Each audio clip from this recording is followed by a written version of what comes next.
I've seen so many highly invested projects left on the table in my work environment. I was fortunate to work with brilliant, insanely talented, and dedicated people who had no problem bringing creative solutions to complex challenges or adopting a growth mindset. The problem has never been any of these. The problem was an invisible drama internalized in our behaviors that appeared at the strangest times, preventing us from communicating with the environment. There was no learning curve in these dramas. It was more like mimicking one another. There was a likeness between situations that weren't closely related, but they looked very much alike. And it was easy to see these dramas playing out in others. It gave you the guilty pleasure of being audience. And you ask yourself in your pipping chair, how come they don't see what I see, when you kept watching them? But it was crushing to observe exactly the same patterns within yourself. First, you live in denial for quite some time. You try to ignore as much as you could until the day that invisible drama that appeared at the strangest times became visible enough and left you with no choice but walk through.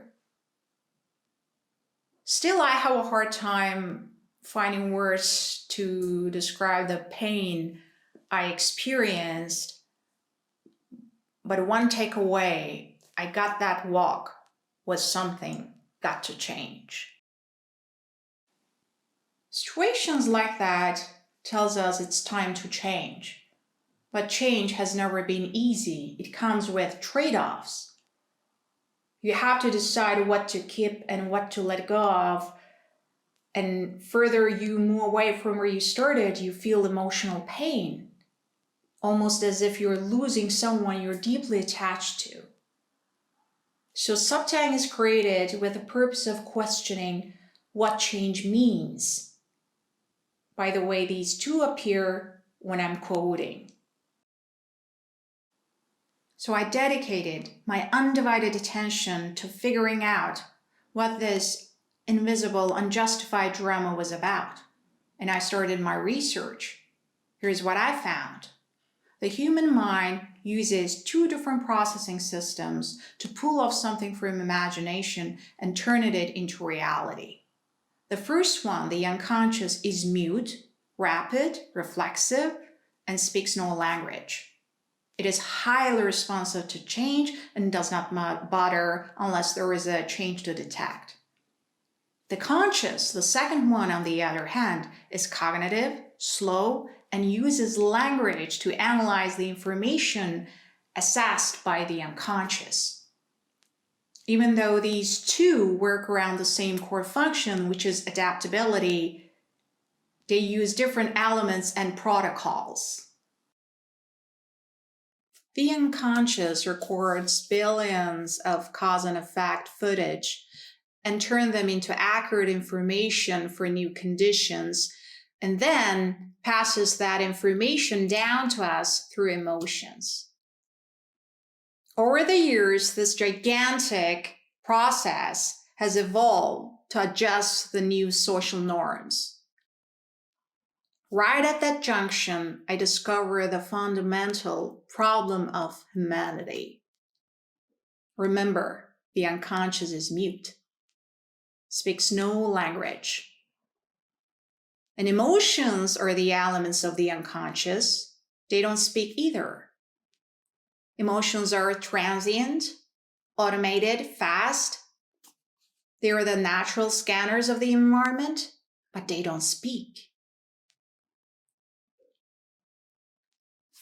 But we've embedded verbal cues into the emotions, which were the carriers of the updated information. We have inserted speech into the land that is mute and made it speak to control the others. Now, every piece of information comes attached to a medieval story. But stories are not fast enough to position us in a safe place in the land of reflexes. Stories are good for creative purposes, but a catastrophic loop in our heads doesn't bring us protection in hostile environments. Instead, it puts us in a position of weakness under intense stress. And it's time to change that. Today, we're less aggressive than our ancestors, but more prone to psychological manipulation. So we need to decode our emotions more than ever.